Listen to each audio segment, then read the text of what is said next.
Hi there, I'm Dr. Dennis, Bluegrass Ukulele. You can find me by Googling that online for my YouTube. I work at the Strum Shop in Roseville, California, northern part of the state, and have had just a wonderful time for the last 6 to 7 years teaching how to play ukulele and the five-string banjo. I have here something I bought not long ago, and boy, do I love it. It's a five-string deluxe, and you can see it's really one of their best models for tone. And what I'd like to show you is how to play Foggy Mountain Breakdown, a very famous five-string banjo tune that was put together by Earl Scruggs, one of the most famous banjo players in the history of the instrument. But this has been adapted by tuning it down from the first string from an A down to a G. And then everything can be played like a five-string banjo. So here we go, and then I'll share just a few tips from it.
Great tone, huh?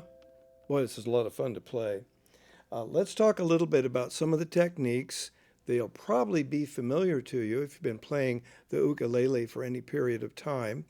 We have what's called in bluegrass banjo rolls or picking patterns, and it's very syncopated more often than not. So it's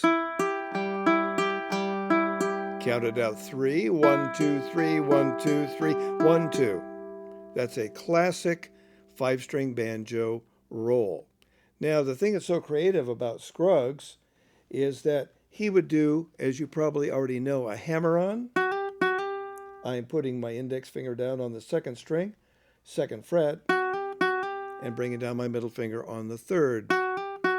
And then he would mix that in with what we call the forward roll, what I just played.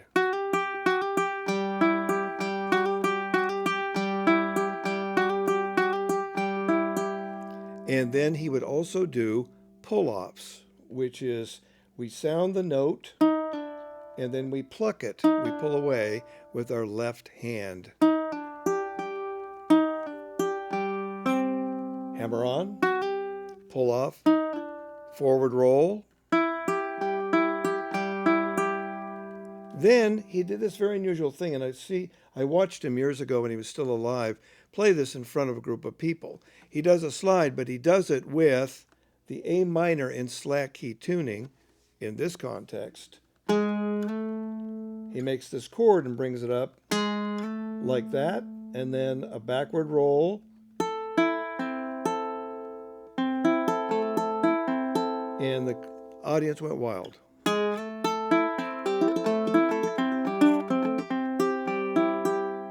So those are some of the techniques. I want to give you one last one.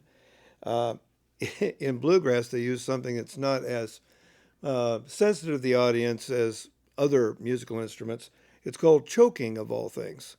When you're up here and you start to, almost like a blues instrument, you sound it, and then you move your finger back and forth. He loved to do that up the neck.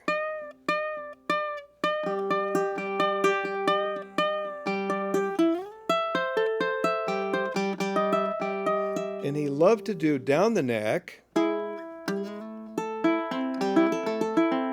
and he used up the neck other chord shapes to echo it.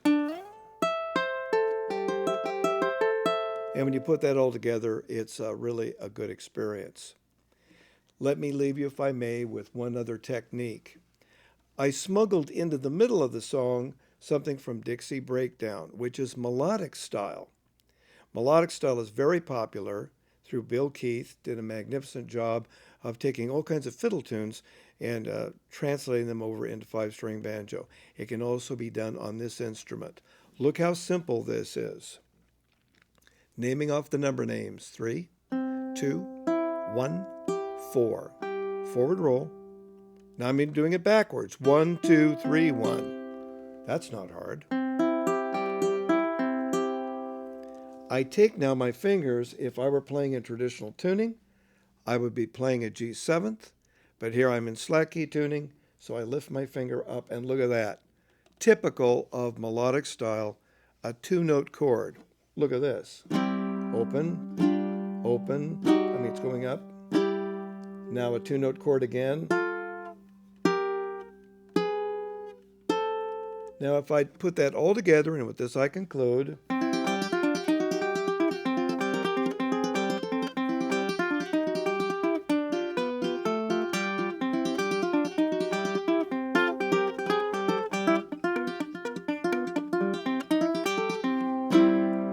so just a last thought to share with you. I don't want to be disloyal to the five-string banjo world, but I actually kind of prefer playing bluegrass on this instrument, and I can't say enough positive things about it. Thank you so much.